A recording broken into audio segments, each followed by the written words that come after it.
Okay, perfect. So, hello everyone. Welcome to the VC Shark Tank Pitching Session dedicated to RetailTech and E-commerce. So I present myself. My name is Mark Nasser. I'm an investment analyst at InnMind, and I'll be hosting this meeting today, this session. So basically,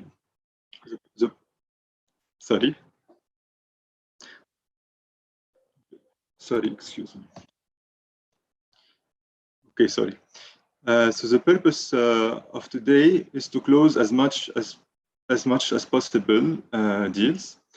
And what we'll be doing right now is the following. So first, as you may know, the process is that we will introduce investors will be introducing themselves and their investment funds. Then we will move to the next step, which is entrepreneurs who will be pitching. Every pitch is only for 5 minutes, as you may know, so there is a time constraint. And after that, after each pitch, there will be a time for Q&A. So I think we are ready to go. I'd like to start with the first VC, which is a well-known VC in the UK. It's Fuel Ventures, represented by Kate. She is the Investor Relations Associate. Welcome, Kate. Thanks a lot, Mark. Really good to be on the call.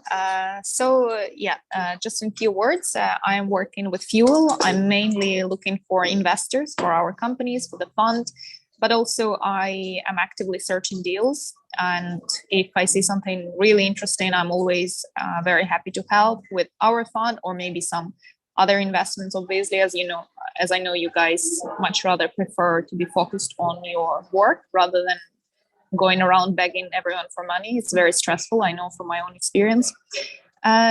Fuel Ventures is focused on marketplaces, platforms, and SaaS. We have about 47 investments, and 7 of our companies are in top 100 most innovative startups in UK.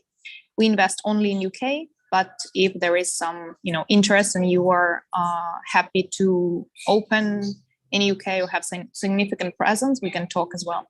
So looking forward to interesting deals here. Perfect. Thank you so much. It's a pleasure having you with us. For the next we'll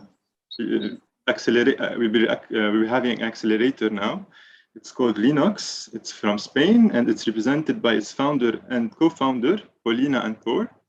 So who would like to speak?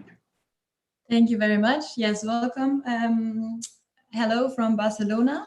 Hello.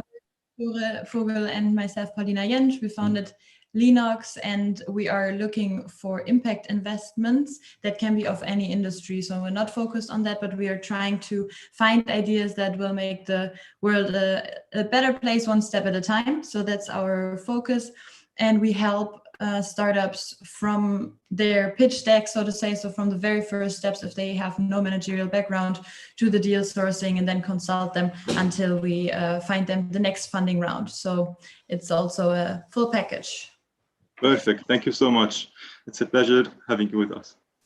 I just want to mention for entrepreneurs that there are more investors watching online, and they are interested in your profiles. So what we'll be doing now is we'll start the pitching. So I would like to start from Spain with a startup called Orbital Advertising. The CEO, Santi, will be pitching. Welcome, Santi. Thank you very much, Mark. Do I have to present the deck? Yes, please. Okay, so Can you share your screen? Yes.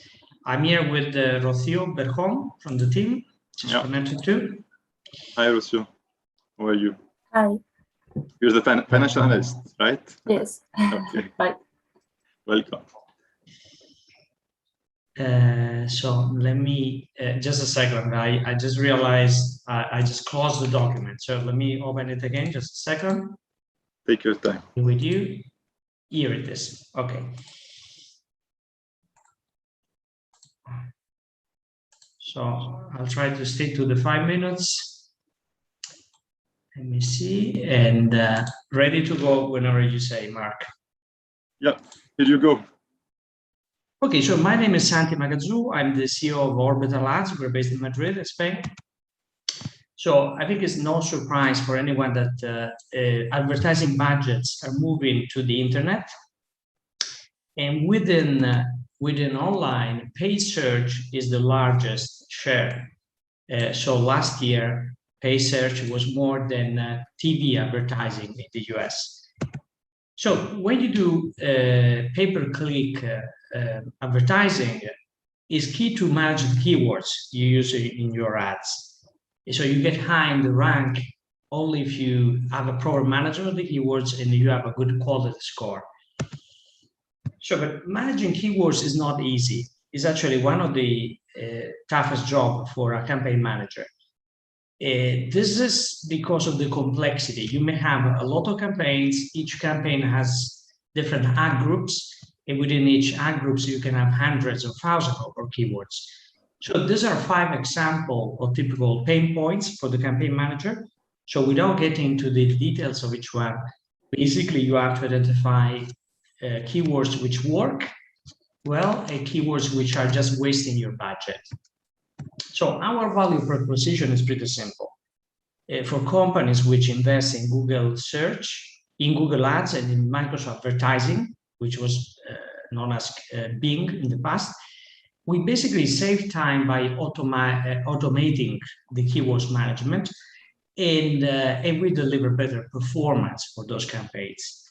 This is done through a proprietary technology which was developed over the last 5 years, although in a SaaS format only for the last 18 months. So clients can really measure the impact, both in terms of the improvement of KPIs, a reduction in cost per click, increase in click-through rates, but also in terms of saving time for their team to manage the campaign. So we sell this on a subscription model.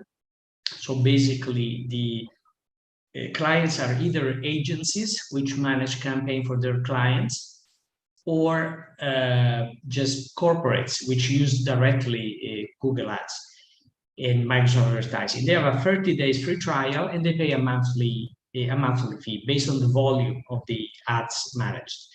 There is a self-managed version where they manage the tool and we help them with advice and recommendations on how to get most value out of the tool.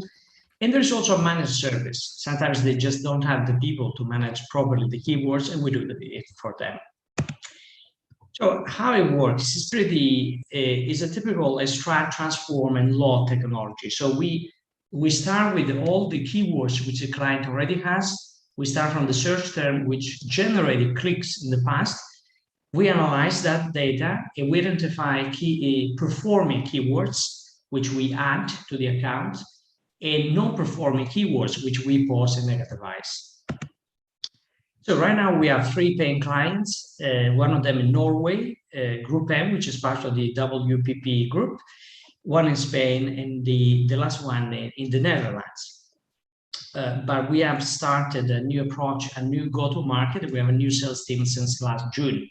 So this is pretty new. We are building right now the funnel. In terms of funding, we got a bit less than €2 million from some institutions such as Caixa, Dara, Warren, but also from individual investors, business angels such as Andreas Mihalovic, Iñaki Berenguer, and other entrepreneurs. And then we got a non-refundable grant from the European Innovation Council, which was associated with the 1.5 million in equity or convertible. Over the last 12 months, we did 2 bridge rounds, one in September last year, $500,000, the other one last April, another $500,000, and the European Innovation Council added 1 million convertible, investing 1-to-1. So finally, what we're doing now, we are looking for another $500,000, which would trigger the remaining $500,000 from the European Innovation Council. We will use that money to get until September next year in terms of runway, which should give us enough time to build a commercial traction and finalize the product market fit. And we are going with a pre-money valuation of 3.5 million. It will be the same class as the last two rounds. So wrapping up, we believe there is a clear pain in the market, how to manage keywords in pay per click advertising. We have developed a service which saves time to the clients, improve the performance of their campaigns, and we have had a SaaS model with paying clients for the last 18 months. We are now looking for $500,000 equity round to be coupled with convertible from the European Innovation Council to basically get towards the end of next year with more commercial traction. And this is pretty much it. Thank you very much, Santi, for the pitch. Investors, do you have questions for Santi? Yeah, it looks very good. And actually, Andreas is a good friend of mine. He invests in many fuel startups, so it's definitely a stamp of approval. Yeah, guys, what is your current revenue per year, per month? It's we have an MRR of 4,500 euros, so it's pretty small. Okay, anyway, well, it's a good pre-seed stage, definitely. Yeah, it's. I mean, the good thing is that some of these clients have been on the platform for a long time, and they have renewed.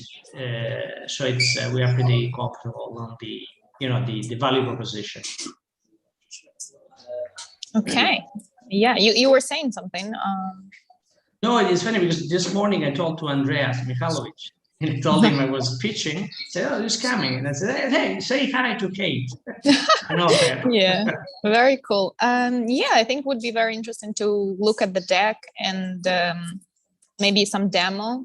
If you are not in UK, I don't know if we can invest, but it looks very solid. And we have actually many businesses also in advertising. So yeah, I'd love to have a look for sure. Sure. Well, it's starting very well. So, sorry, I interrupted you, Santi. You were saying something? No, great. So we will follow up after the meeting and set up a session. Okay, great. Okay, perfect. Any other questions? Okay, so as a next maybe I'm sorry, maybe a question. How far are you guys with this discussions, Lenovo and all of that? Are they starting pilots or how's... Lenovo in particular, they are internalizing because they used to do advertising with Publicis, large advertising agency. Now they are internalizing. So we did a demo, they saw the product, and they said that they want to do a pilot once they finalize the internalization of the work, because now they have Publicis managing it in some countries, and they do it internally in other countries. So the time frame would be maybe towards the end of this month to start a pilot. Okay. The most promising conversations are with the Group M in the US, because we work with Group M in Norway. We have worked with Group M in Spain. Now we're talking to their headquarters in the States. It will be really a game changer for us because it's a very large client. Definitely. Great. Well, looking forward to chatting soon. Paulina and Thore, would you like to add anything? Do you have questions? Yeah, maybe how do you see, how are you going to scale in the next 12 months? Like what is going to drive that? Is that partnerships like with Lenovo, like you said before, or is there anything else? There are a couple of large deals which would help us, but we are going for a volume strategy. So basically we have 4 SDRs, which are sales development representatives, which are pitching, dozens of companies. I mean, we just started because we hired the team in June, and we hired the last SDR, I think, last week. And we just implemented with HubSpot all the circle of the leads and the nurturing. So we're really starting now. So apart from those large leads, which you saw in the page, we're really going for a mass strategy. Now, we cannot sell to any company because this is a tool for advertisers which have a bit of complexity if the campaigns are managed. If the campaign is very simple, you don't need this. Besides that, there are maybe about 6,000 targets between US and Europe, companies which seem to spend enough and have enough complexity, and we are basically identifying the targets and do a outbound strategy. So we go through LinkedIn, cold calling, emails to reach those targets. Hey, sounds great. So the next step will be in the UK with a startup called Flavor Factory. The founder Rahul will be presenting the startup. Welcome, Rahul. Hello, hi. Let me How share are my you? screen. Yeah, Yes, I'm good. please. Good. How are you? Good. All right. Okay.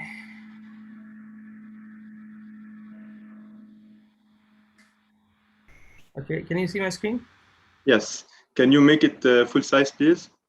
Yeah, I'm just Full screen. Yeah. So, second.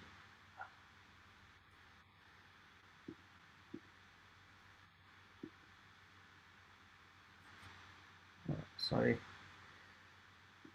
All right. Let me know when you can see it. I see. I think it's okay. We can see it. All right. Okay. Good. Hello, everyone. So my name is Rahul. I'm founder and CEO of startup called Flavor Factory. We are basically a food tech / restaurant tech startup because we are combining food tech and restaurant tech in one solution to offer a solution which transforms the existing underutilized kitchens into a ghost kitchen or dark kitchen or cloud kitchen, whatever you say. So we are kind of taking this ghost kitchen from bigger players to independent restaurants, and we are on mission to transform all the underutilized independent restaurants into a more productive and profitable assets with our solution. So we basically started our journey a couple of years back, just before pre-COVID. I mean, just before the COVID started, and we basically started a couple of kitchens in India with the idea of creating healthy and tasty food brands. Unfortunately, we few months after we have to shut down our kitchens in India, and then we decided to pivot our business and work on working on more delivery focus brands. We started optimizing our recipes, menus to make it more delivery friendly, and we started working on more virtual brands which can work in the existing setup of the kitchen based on our experience of working in our own kitchens. And we realized in the experience in the period where we manage our own restaurants, we realize most of the restaurants are suffering from the underutilization of their existing kitchens because they are not getting either enough orders, or they are not efficiently using their resources to make most of their kitchen investment. Everybody is struggling with the low profitability, and it could be ingredient costs, ingredient prices, or the delivery platform commissions, and the labor costs, and everything is just adding to that, and bottom line is suffering. So low profitability is the biggest problem with many restaurants, and that's why you see many restaurants getting closed as well with the pandemic, when they really get hit with their orders. The last thing we obviously, which is a byproduct of the what efforts we are putting, is reducing the food wastage. So as we are focused on utilizing the existing kitchens capacity and resources optimally by doing the food tech solution, which involves recipe optimization, inventory optimization, and creating more virtual brands operating from the same kitchen. It reduces the food wastage because your ingredients get used across the different brands, different menus, and it drastically reduces your food wastage. Rahul, sorry to interrupt you. Yeah. Can you just click on got it because it's freezed? Sorry, I came a bit late, but the screen is freezed. Oh, is it? Just click on got it. Do you have the presenter window message? Okay, just 1 second. So what? Sorry, what I need to do? Resume. Okay, resume share. All right. Can you maybe you can reopen your presentation? All right. Okay, let me stop sharing and share again. It's weird, but yeah. Okay, I can open PDF if that if it is because of the presentation mode in the Canva.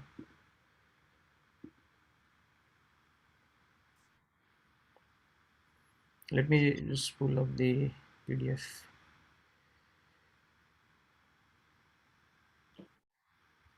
All right. Okay.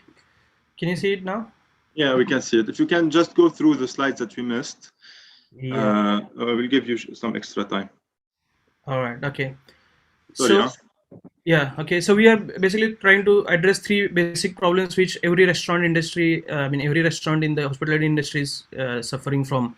As I mentioned, our journey started with operating our own kitchens and running the whole restaurant operations ourselves. We have gathered enough knowledge on menu engineering and optimizing brands for delivery, and creating more delivery friendly brands which can coexist in the existing kitchen. We started as a first solution. We are still at the pre-seed stage, but what we did is we already got started working with restaurants with our virtual restaurant as a service model, wherein we have developed 50 plus virtual restaurant brands across 10 different categories, giving them. And what we do is we offer complete solution from menu, recipes, operating instructions, and training to the restaurant to operate our brands as on license model. So we as a part of the solution, we started licensing virtual restaurant brands to existing kitchens, existing restaurants where they have spare capacity in the kitchen.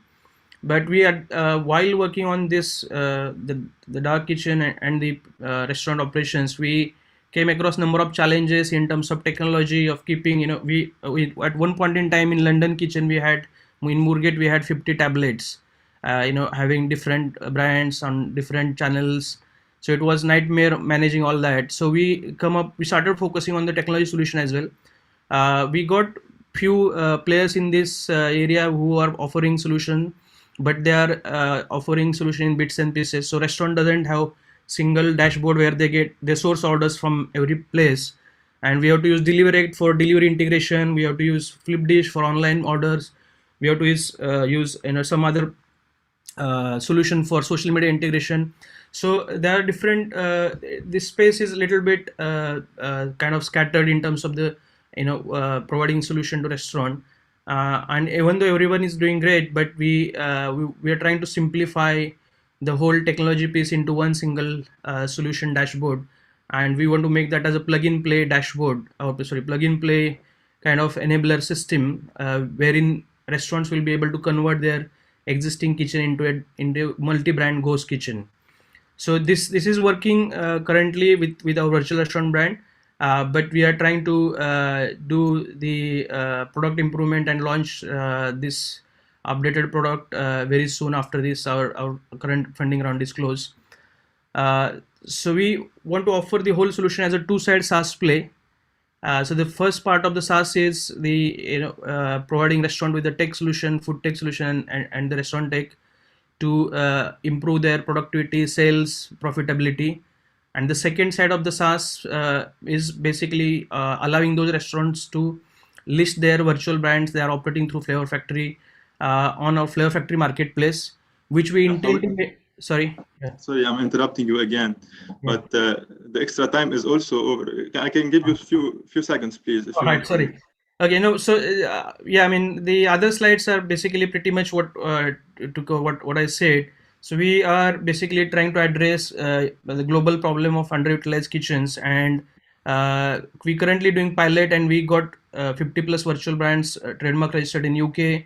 We got 11 kitchens acquired, including one site in US and 10 kitchens in UK. We did pilot for our virtual restaurant as a service, and we got 10,000 orders and 200k gross sales in the pilot with just one channel, which we use as a Deliveroo as a channel for pilot to test our brands. And so that's quite encouraging. So we decided to work on a tech solution to offer that as a complete solution, and in the third phase we want to work on marketplace to offer restaurants a complete solution wherein they will be able to boost their sales, and customers will get benefited with new concepts through virtual restaurants and new offerings, and they will get more kind of unique offerings from restaurants, so which is quite exciting. All right. Okay. So we are looking for raising basically we are raising a 300K pre-money valuation of 3 million. And we are SEIS so we are SEIS approved. So we are looking to raise 150K with SEIS and 200K with EIS. Thank you, Rahul. This is our current ask. Yeah. Thank you. Thank you. Sorry, I have to interrupt you sometimes because it will be unfair to others, you know. Yeah. Okay, so please let us be within the 10 minutes frame. Yeah. Sure. So investors, would you like to ask questions to Rahul? Okay, no questions. I mean, we Fuel. We actually recently invested in a very similar business, much bigger opportunity. So they're like seed stage. It's called Pack Water brand. So I think you should maybe catch up with them because they're doing something super similar. So I don't think we would be interested in investing, but it's it's a very good opportunity. All right. Yeah. No. I know Packwater brands. I did had catch up with one of the member of the Packwater brands. Yes. They are working on limited virtual brands. So we kind of trying to cover the variety of different restaurants. But yeah, we are working more than food tech, and we are going to have a tech solution, which is probably more than what Packwater brand does. So yeah. Okay. Thanks for that. But yeah. That's great. All right. Thank you, Rahul, for pitching. Thank you, Kate, for the advice. Paulina and Thore, you have. Okay. So I think we are good. We will move to the next startup, which is located in Spain. It's called Robin Brick. The CEO and co-founder Hernan will be presenting it. Welcome, Hernan. Hello. How are you? I'm good. Great. Nice to see you again. Good to see you too. So should I proceed to share my screen and? Yes, please do. And present.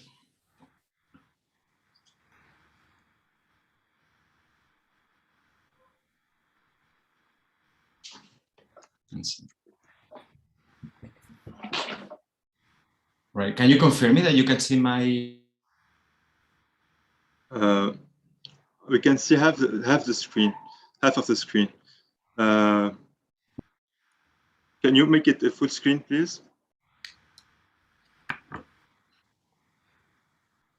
I cannot hear you now. Can you hear me? Yeah, I can hear you. Can you make it full screen? Do you hear me? Sorry, I just lost the connection. Can you hear me again? If you want, we can pass to another startup and then we'll get back to you. Maybe the connection will be better. What do you think? Yeah, no problem. I think it's because I was having two screens at the same time. Okay. So take your time. You can put it now. Okay.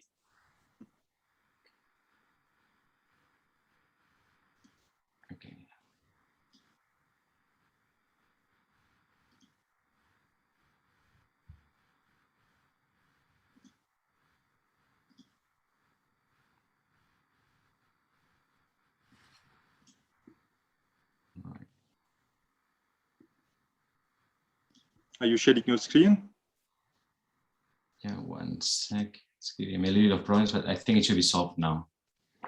Take your time. Right. Can you see it? Okay, perfect. Yes, we can see it. All right. Okay, so I'm going to present you Robin Brick. And it's about a serious problem that the current solution is not working. It's about retail and brick and mortar. The physical stores, the rent is increasing, and less people is coming into the stores and they have less sales because of the e-commerce. But once you go into the e-commerce, they only have about 1% of conversion rates. That is very low compared to physical stores, where it's between 18 and 30%. Now, what they normally try to do is to try to get more leads, basically working on the top part of the funnel to bring more traffic, but maintaining these 1% conversion rates. Or they go to marketplaces where the customers are already there, but then they have to do a profit share between 4 and 16%, reducing the benefits again. So there must be a better way of doing this. And what we do is we add a new dimension to e-commerce. What we do is we connect humans, the people working in the stores, with the customer. So you're buying online, you have doubts about a product, and you connect with a customer, and that gives you the confidence to buy. But actually, we don't think it's only a new dimension of e-commerce. We think it's actually a new e-commerce, which is not unilateral anymore. This catalog from the 90s where you upload your products and then you just have your monologue with the clients and they have to find the product, but it becomes a conversation where you listen to the customer, listen to their needs, and propose a specific product for them. So why is this important? Well, this is important for the retailers. It's a very low-cost solution with a very fast implementation in just a few days, with a very high return on investment where they can basically not lose any money. And they use the resources that they already have, which is the staff in the stores and their online presence. And for Robin Brick, this is very good because it's an extremely high profitable business with a very fast time to market that works across all sectors of retail in a global scale, and it's scalable. For example, dimensioning the amount of staff you could have in the store at a certain time. So just that you grasp a little bit more of it, I'm going to show you an example that it's real, it happened to me. I had my previous company in Germany, I sold it, I came back to Spain and I did this trip with a bicycle. After 20 years living abroad, I wanted to have some time. Now, I didn't know anything about bicycles. It took me 3 months to decide which bicycle was good for me.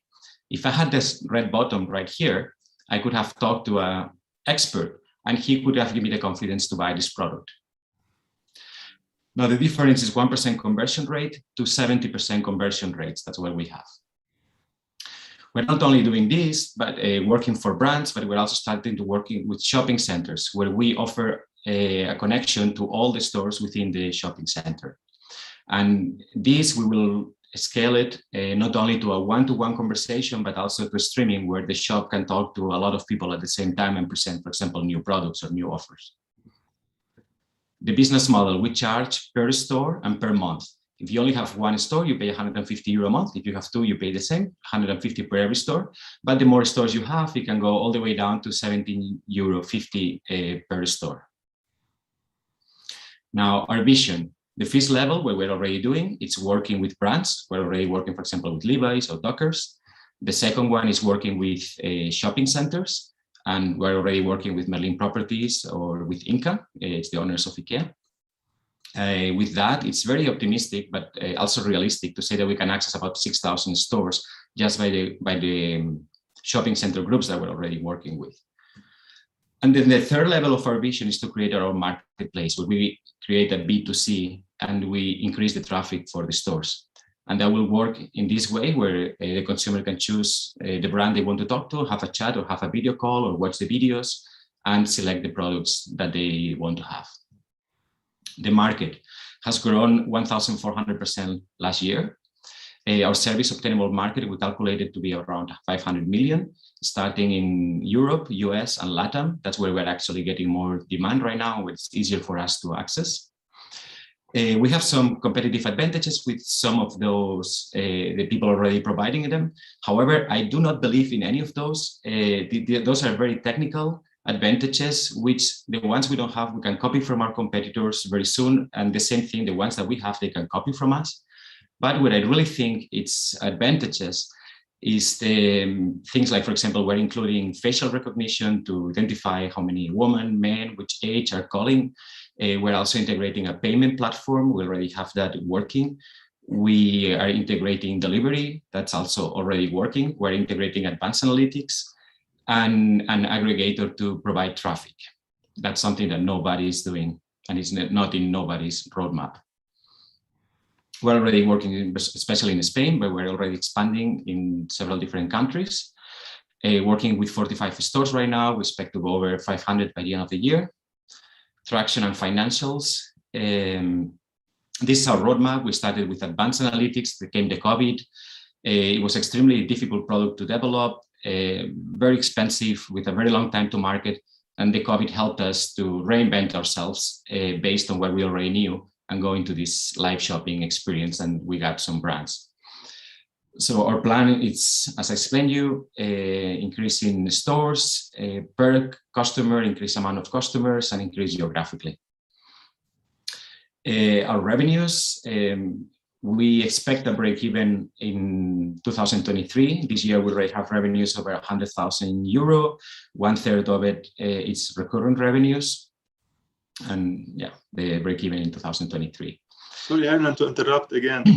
Kindly note that the time is over. Do you want to finish in a few seconds? Yeah, the Please. financials. We got 2 grants with over 300,000 euro, plus where we invested the founders. We already got 60,000 cashed in from investors, 200,000 euro, which are already compromised. And we are closing, starting next week to look for investors for another 300,000 to complete the round. We want a lead investor. And we use it basically for sales and mainly for further development. Potential exit strategy, for example, payment platforms. One of our competitors was just acquired by Klarna. The team, financial management, IT, and a great team of advisors, many of them from Inditex. So the COVID has opened a box, and this box is not going to close. So let's move to physical. Thank you very much, Hernan. Any questions to Hernan? All right. So the next step, next startup. Yeah, I mean, I didn't understand everything. The financials look good, and you know, it looks like a hot market, good clients. Maybe if I can see a deck when I have a bit more time to go through. Yeah, I can send you what we're finishing it now. Tomorrow we have the last review of the financial, and you can have it next week. Sounds great. You can Also, find me on InnMind will be LinkedIn. sharing all the decks and all the investment information to investors. So please let us know which startups you are interested in, and we will be happy to put you in contact with each other. Yeah, we get like one more question. Why would the brands not just do this whole thing by themselves? Like, why would they not just have the video call by themselves, and why do they need you to do the service? I only know one company who did it by themselves. So I think it's a great question to ask them why. It's quite complicated. We're working already for over a year, and our pipeline has another 2 years. I think it makes absolutely no sense for none of them to make it. And then secondly, we don't only want to provide the technology, but we also want to provide the demand in the future. So that's something they would not do on their own, and our competitors are not doing that either. Already it's showing, for example, where we have implemented by shopping centers, they had a lot more traffic than the ones working on their own. Even if it's a big international brand, the stores in the shopping center are working better than the ones in the street. And I'm sure when we make the platform, but for whatever reason, absolutely nobody except one in Madrid is doing it by himself. And I think their technology will be outdated quite soon. Any other questions? All right. Our next startup is located in Switzerland. It's called Genuine Way. And I'm happy to welcome Wilfredo, the co-founder and CEO. Welcome, Wilfredo. Hey, everyone. I think I need the other screen to be on shared. Awesome. Thank you. So let me get my screen.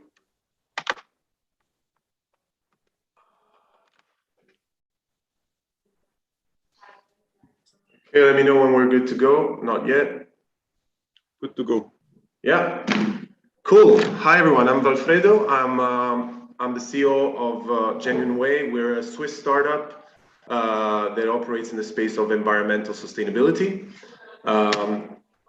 Good news for Kate, we're Swiss, but we have a lot of clients in the UK, so that can be interesting for the future to open a subsidiary. But in a nutshell, we offer a SaaS platform that is used by ethical consumer brands or businesses who auto-certify their environmental sustainability through the use of blockchain technology and connect with conscious consumer.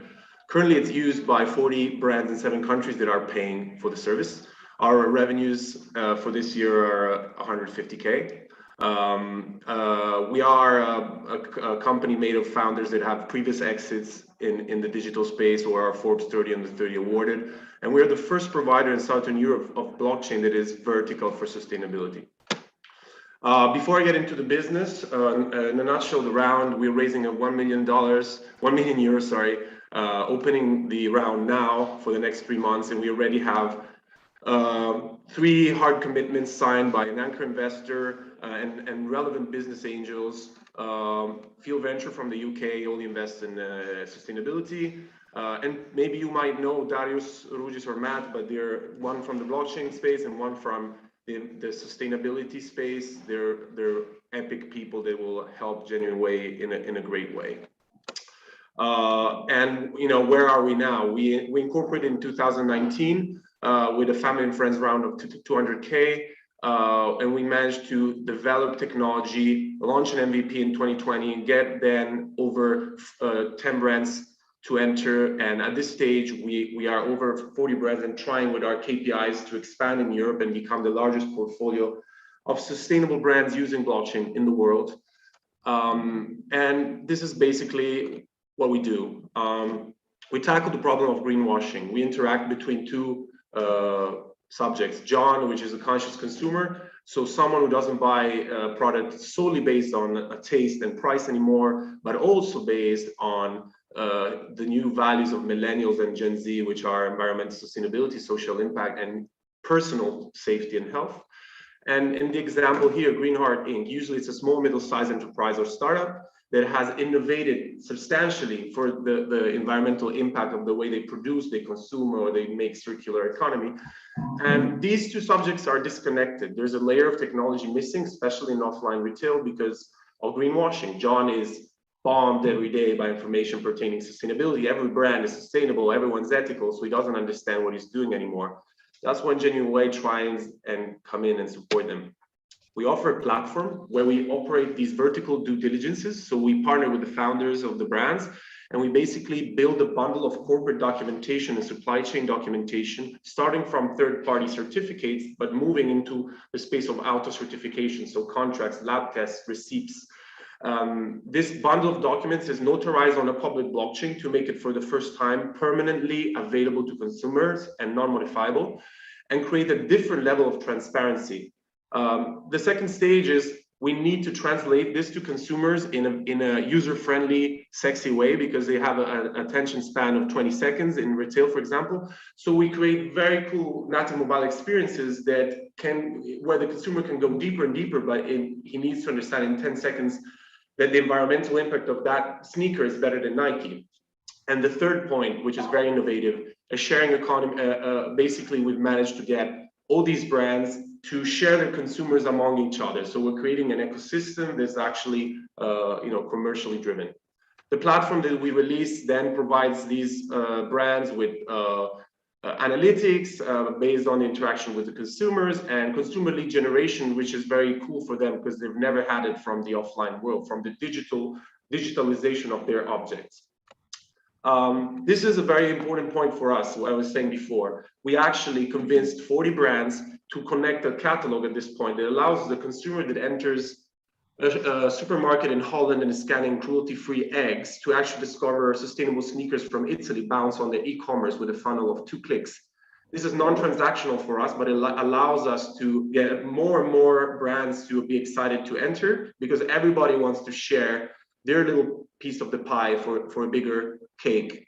And this is also going to be part of our business model that I'll tell you in 2 seconds. But after this round, we're launching an app called Genuine Way. We're not going to market it through B2C marketing, but we are basically going to connect it to all the interfaces that we manage already.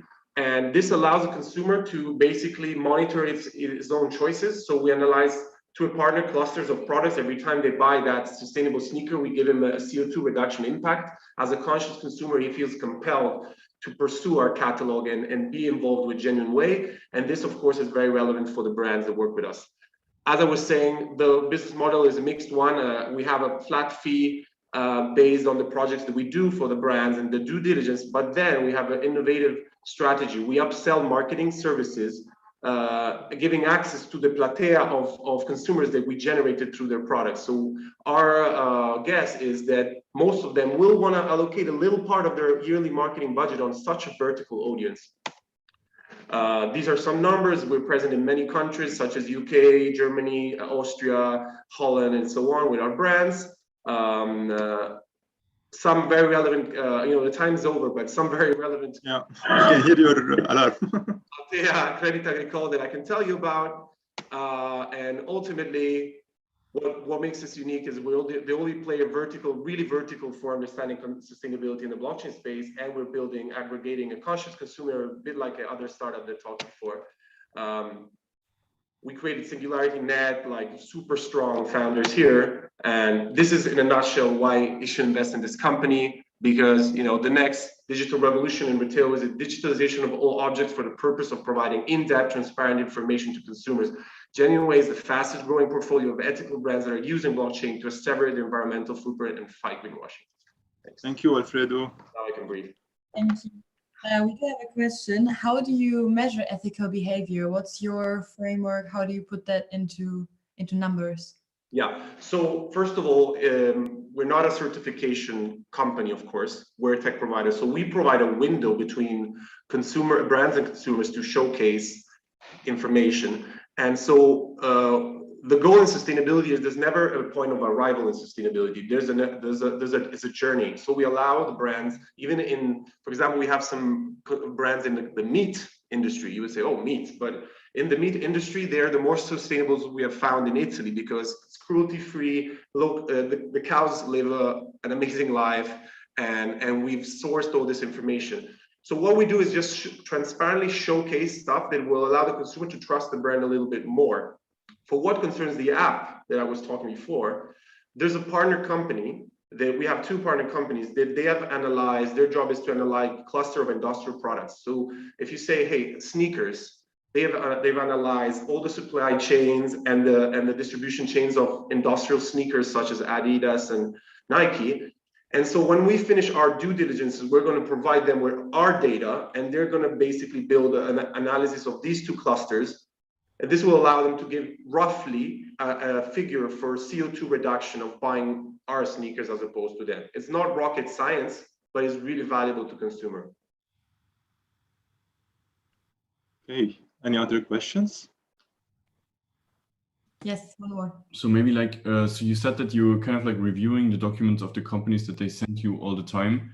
So how do you scale it if you constantly have to review kind of documents? Do you have it automated, or is there a physical person that looks over them? That's a great question. That's part of what we're doing now and following this round. Currently, it's manually. It's pretty scalable though, because we have a system, a protocol where we do these interviews with the brand, and there's an account manager and a designer that follow them, and it's kind of always the same stuff that we do. So we're becoming more and more fast, but unfortunately we do it manually. So now we're building, we're giving access to the platform even for building the bundle of documentation. Hopefully, the marketing manager or product manager will start building the bundle autonomously, and then we're gonna just review that they have checked all the points that we're asking to them. And then at some point we want to introduce some AI in this process, but we're still thinking about it because it's I think one thing that makes us great is that we create actually a human connection with the founders at this point. So there's still, it's not very scalable in that point of view, but consider that we managed to give this service to 40 brands that we've pursued with a marketing budget of 1,000 euros per month and 2 sales, me and another sales. So it's we have a lot of potential for growth. Cool, thank you very much. Thank you. I believe Jänsch fits perfectly your investment criteria. Yeah, definitely. It must be true. Okay, Kate, do you have questions for Wilfredo? So these companies you have, these big partners, first of all, are they paying then? And do you have any metrics whether your solution helped them increase revenue through all these connections and your customers? Yeah, so all the clients are paying. So we're making roughly 150K and this year, and the average sale per year is 4K. But the lifetime value is much longer because every year, if they do a new collection, they will go through the system again, or if they change their suppliers are on an old product, we discontinue the old QR code and activate a new one. So that's how we extract value. For what concerns the improvement in sales, it's been hard because we launched right when COVID started. And a lot of the projects we did, but the QR codes and the NFCs weren't out in stores. They're out now with great conversion rates. Like our QR codes are always have a call to action very strong, like Tensile Fiber, scan this item to verify environmental impact, or only happy chickens, and this kind of stuff. And so we have like 10 to 12% conversion rate on the overall QR codes that are on the market, which is very high. And what we can say, I don't know about the raise in sales because I can't say it precisely, but what we can say is a lot of consumers have browsed our interfaces. And I would say for like 10% of your old consumer base, you're giving extra value for sure. And one more thing, do you have some kind of IPs? Because of course you use blockchain and you want to use AI soon. Actually, I think you should use AI. How is it on defensibility front? Yeah, so it's all developed internally. Our CTO, Luca Nardelli, was the CTO of SingularityNet, which is one of the biggest projects of all time in blockchain space. They raised 30 million in a 6 seconds ICO in Hong Kong. And he developed everything for us. And we have never patented this technology. So we have a platform still, we don't have a patent. We're filing for one if possible.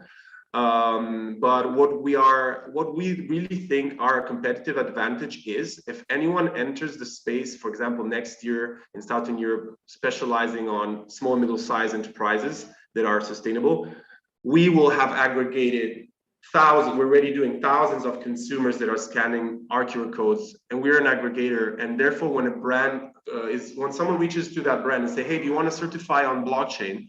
And we reach out to the same brand, hey, do you want to certify? But we also have 100 brands sharing their consumers with you with an interactive catalog. I think that's a barrier that we want to leverage. Yeah, brilliant. Looking forward to the deck, and I think we should discuss, maybe even Fuel will invest. Thank you very much. Okay, sounds great. Any questions? Okay. So now staying in Switzerland, we have a startup called Profi Circle. Now we have 3 people from Profi Circle. Welcome everyone. Hey. It's Christian, Veslin, and Edward. Okay. So I guess Veslin's gonna pitch. Yes, I'll be pitching today. Let me share my screen with you. Yes. And tell me when you see it. Yeah, we can see it. Wonderful. So, hi everybody, I'm Veselin, I'm co-founder at Profi Circle, and I'm gonna tell you how you can equip your warehouse with time. Before I start, I would like to tell you that there are 3 specific industries which are drinking their morning coffee quite often with us recently, and they're actually planning to have their Christmas with us. So let's get to it.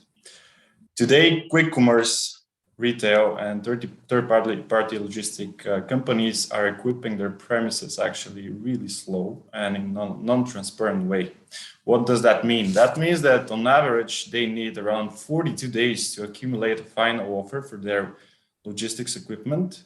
They get around 40% price variations between different offers, and there is nothing, zero, to be financing their purchases as a financial model. That keeps their liquidity low. The problem, 8 out of these warehouses actually are equipped costly and inefficient. So imagine you're a quick commerce company, you know these companies already, like Delivery Hero, like Gorillas, Glovo, you name it. They want to expand somewhere, but they don't know how to do it. They have the capabilities, financial, human resource, but not exactly. Why? They have a significant knowledge gap. They lack the knowledge of equipment sourcing. They don't have any comparative equipment offering both on product and service level in front of them. So they don't know where to go, who to ask, and how to compare. And of course, they can't finance anything and insure these equipment. The solution is actually a one-stop shop platform, and the market is quite big. This market is almost $150 billion market on a global scale. And that's something which we're aiming to address pretty soon. Why? because we do it 5 times faster and 20% cheaper. The magic is hidden between the comparative offering, which we do on both levels, product and service level, by auctions. You already know how auctions are working. It's an automated equipment sourcing based on product, transportation, and assembly. Actually, people can find products, but what happens with transportation and assembly? You have to have another source for transportation, another source for assembly. So it's a huge mess. As well, we have a free consultation on project design. Imagine you have to equip premise which you don't know how to equip. So we don't know how to measure, how to base your shelves and nothing. You just know how to put your products there. Apart from that, we have the embedded leasing and credit insurance models for companies willing to purchase big number of equipment. The global market size, as I said, for quick commerce, third-party logistics and retail, it's around 150 billion per year, and it grows quite fast. Our aim is to address first the European market, and we're actually doing that already. In the next 5 years, we're expecting around 35 million per year of revenue, which is, of course, what we are aiming. Why now and why us? Basically, it might sound crazy for you, but nobody does it, and we are already doing it. I'll repeat myself, but it's quite important, and I'll tell you why later. It's 5 times faster and 20% cheaper with complete automation. Basically, they land on our platform and everything happens there. How it happens? They have an automated RFP form where they say what they want, simple. After that, we create in less than 12 hours their design. They see it visualized. They know what to expect. They approve. Then we start the auctions, and hundreds of different companies, both on product and service level, which are part of our platform, are starting to bid.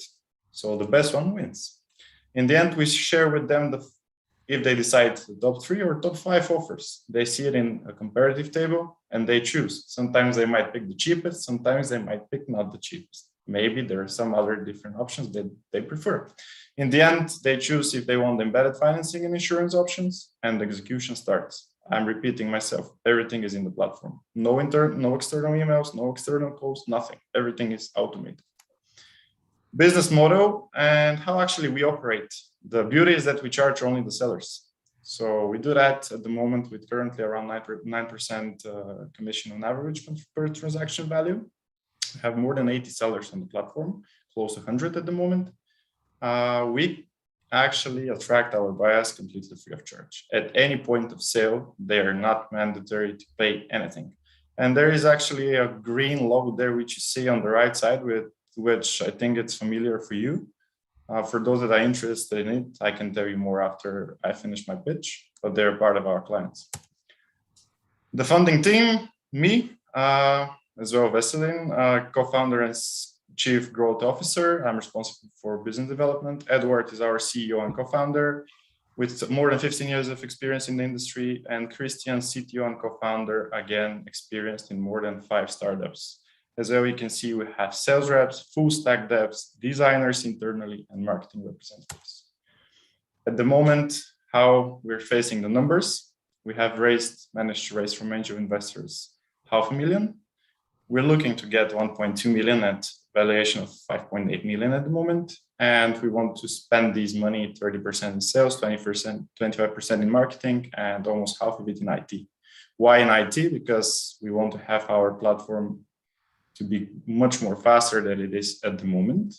And I'm giving you back the 5 times faster. Going back to the 42 days, that's make around 8 days. Our aim is to make it in 1 day. So what we want to achieve with this money, we basically want to penetrate DACH and Benelux in 2022.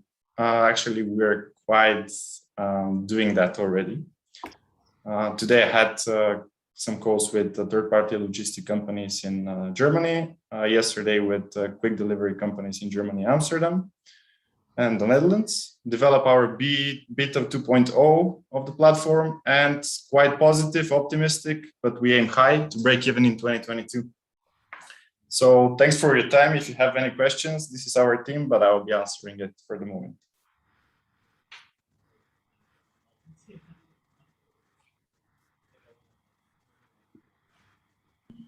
How many sites do you already, so did I understand right? It's like a marketplace, right? Market network platform. Basically, we already have accumulated pool of sellers on both product and service level. which are there ready to bid on every offer which comes in, and we just attract the buyers. How many sales did already go through your website? At the moment, we have 92 auctions completed, starting from beginning of 2020, with GMV, which is a transaction value of around 850,000 euros. And going back to our business model with around 9% commission revenue based on the GMV. To be more specific, we're currently aiming to these three industries. Actually, we have clients from many industries. When I say many, food, beverages, production, materials, you name it. But our go-to-market strategy for the short term is to basically help the quick commerce and third-party logistics to expand faster. Because the problem at the moment is that they have the money, they have the capacity, but they don't have the knowledge and know-how. Because when they go to new markets, they don't know how to penetrate these new markets in terms of facilities and equipment, and we already know how. You said you founded in 2020? Yes, a company started actively operating in the beginning of 2020. And how many people do you have already? Because the picture looks like a lot. Well, actually, at the moment we have 15 people, and we are expanding in terms of sales representatives and as well marketing representatives. We had 2 new designers as well. So yeah. Nice. Thank you. Thank you. Any other questions? No, that all makes sense. Looks very solid. I don't know if I can help in any way because you guys are focused on DACH and Benelux, but if you think so, I can take a look.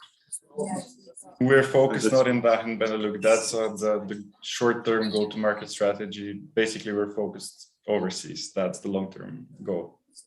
Conquering first Europe and then going to the United States.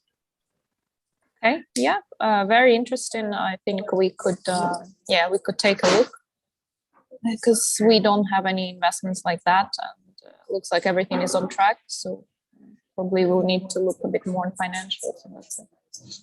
All right, thank you. Perfect. No more questions? Okay. So our next startup is in the UK. It is Scigroup. Welcome, Sam, the CEO. How are you? Good? Please, can you remove the mute button? Click on the mute button. I'm sorry, guys. I was talking to myself.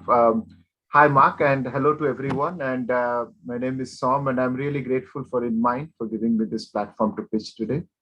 They've been extremely kind to allow me to do that. Let me share my screen very quickly. And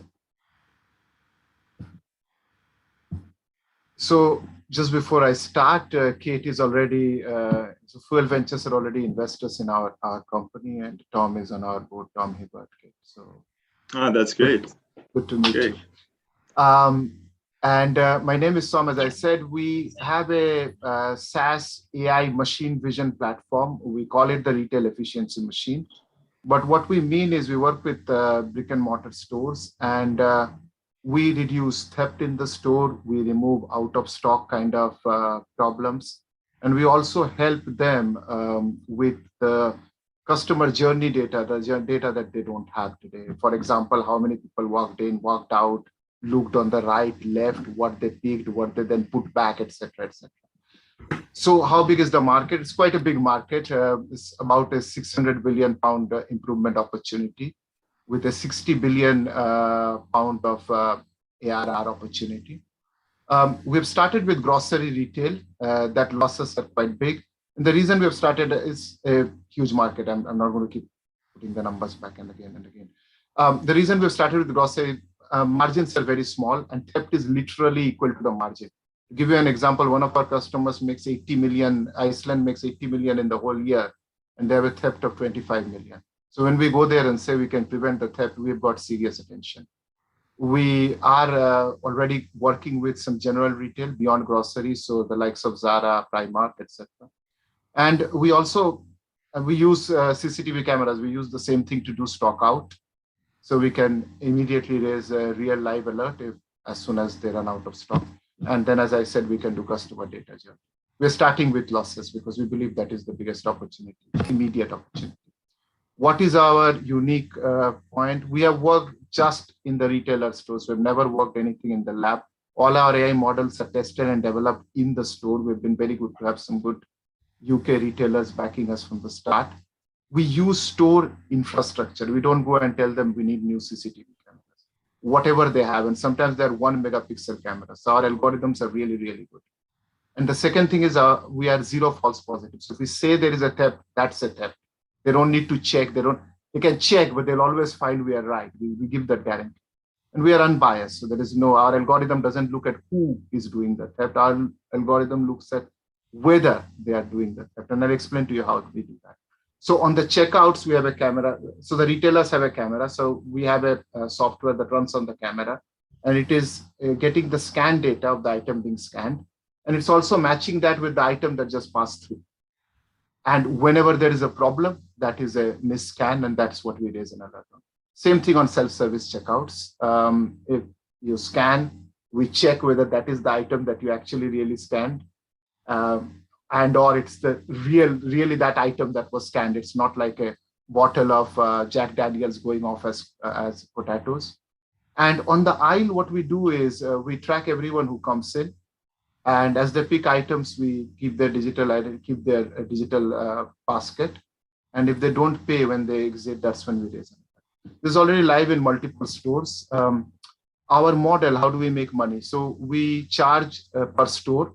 There is a bit of a range because there are high street, smaller stores, and then there are bigger super stores. So there is Sainsbury's and Carrefour kind of huge stores. Then there are smaller stores. So that's the range. On an average, we get £1,500.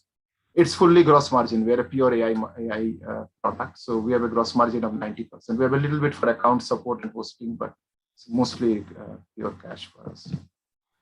We have traction. We have a 5-year contract that we are now starting to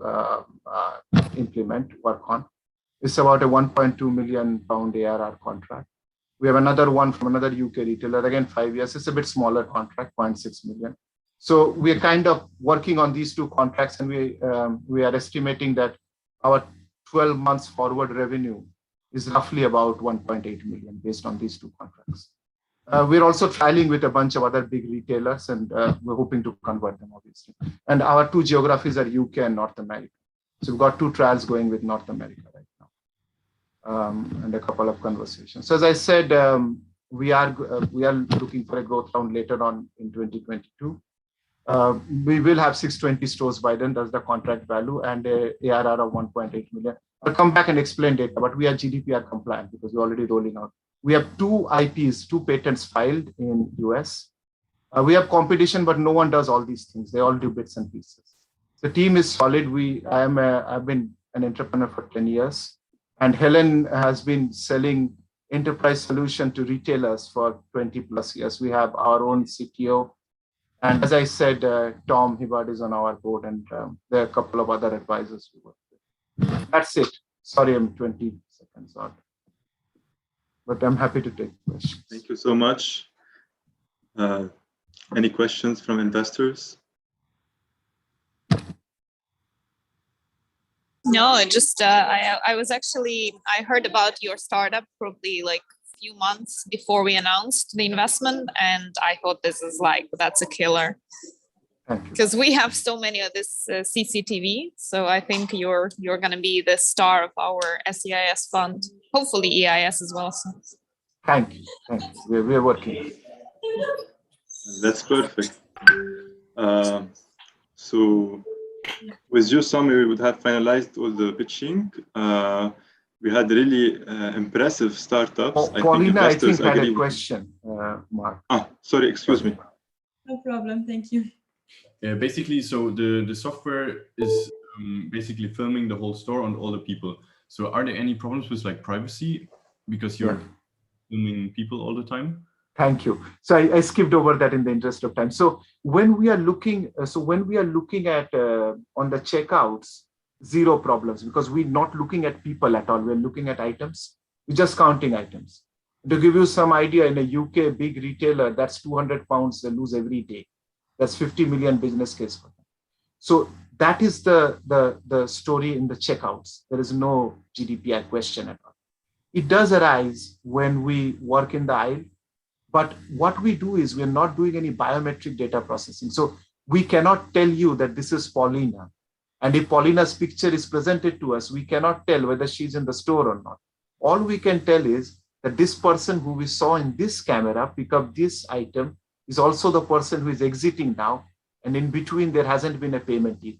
Mm-hmm. So we are not in the personal data category at all. We don't know who they are. And everything is chucked except for whatever was actual theft, which comes under crime data processing exclusion for GDPR. Thank you. Then, how can I imagine when, let's say, somebody wants to steal something? So what the camera detects it, and then what happens? Is there an alarm going off, or?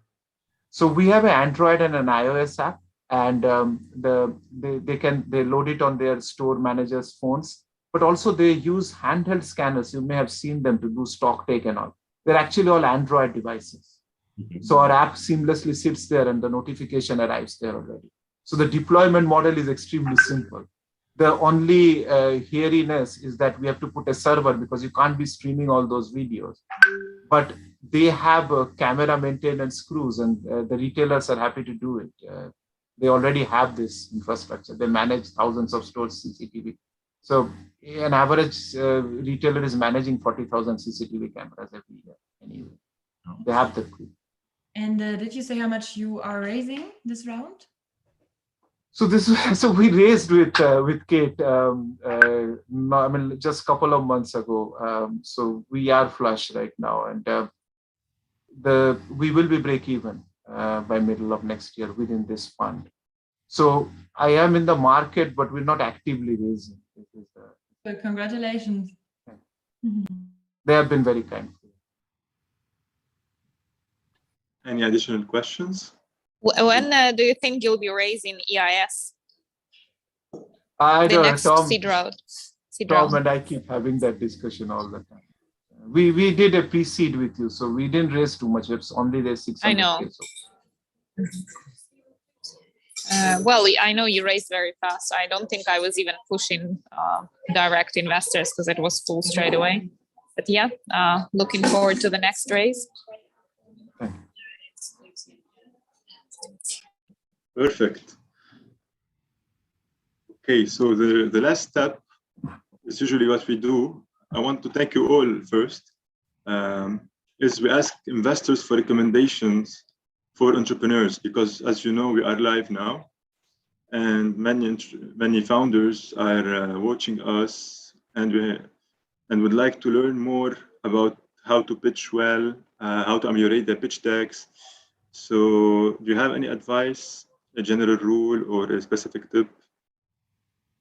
Yeah, actually, first of all, thank you for everyone who pitched. I know it takes a lot of courage and it's a bit nerve-wracking, so you all did very well. Maybe one thing, if you have a pitch of 5 minutes or 3 minutes or 8, be very specific to the point in time, realize what you're going to say at what slide, and rather have 3 slides that you're going to walk them through. Say, okay, here I want to highlight this and this, here this, because now we had a lot of slides that were just skipped, and then as an investor you want to take as many information as possible, so you're looking and you're getting confused, and that can create a bit of a frustrating feeling.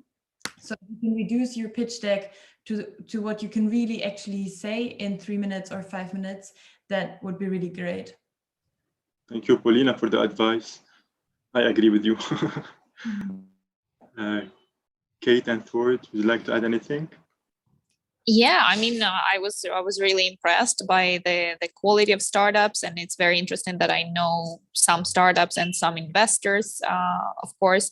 So yeah, I would just say ideal pitch would be probably the first minute, very concise and very catchy. Tell what exactly you're doing, because sometimes with this e-commerce and all the thing, this stuff is so similar and you just get lost. And I'm not really a very huge expert, so very precise why you are adding value and how you are super different from everyone in competition. And yeah, and then financials, how much you're raising, what it will be used for. So I think companies did really well. Everything was relevant, everything was quick, to the point.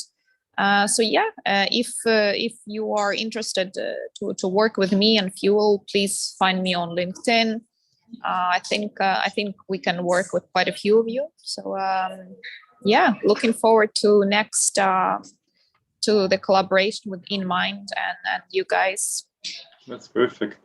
Thank you, Kate. Also, I also want to thank everyone. Would anyone like to add anything? Okay, I'd like to thank you. Yes, please. It's like really, like we hear this a lot when startups say, okay, like we're the only one that doing this. This is like such a, I don't know, like sometimes you hear it, you do one Google search and you find 3 companies that do the same, you know. Maybe it's cliche to say, okay, we're the only one in the market, but maybe do some research by yourself and say, okay, we are, like, obviously you're not going to be the only one in the market, I think. And maybe you just look at some competitors that are actually doing the same and be honest and say, okay, look, these companies are actually doing the same, but that's why we are doing it better. Because saying you're the only one that does it is kind of like, you know. Yeah, and that relates also to having a very strong USP. Why are you better than the other ones? You don't need to be the only one that does it. If other people are there, that means it's a good idea, but stress why you are doing it maybe better. That's a good point also. Thank you, Thore. Okay. So I would like to thank you all. The startups, really, you made a very good job. Your business models are impressive, and I got some feedbacks from investors, I can tell you that. I would like to thank investors for making this session very interactive.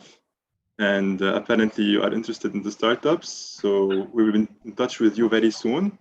We will be transferring you the needed information, and we will be putting you in touch with the startups you are interested in.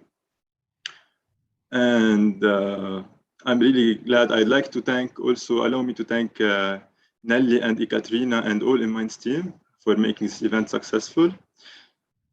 And I wish you all a great evening, depending on the country in which you are. Bye. Thank you, everyone. Have a great time, guys. Enjoy your weekend. Bye. Thank Thank you. you. Bye. Bye. Bye, everyone.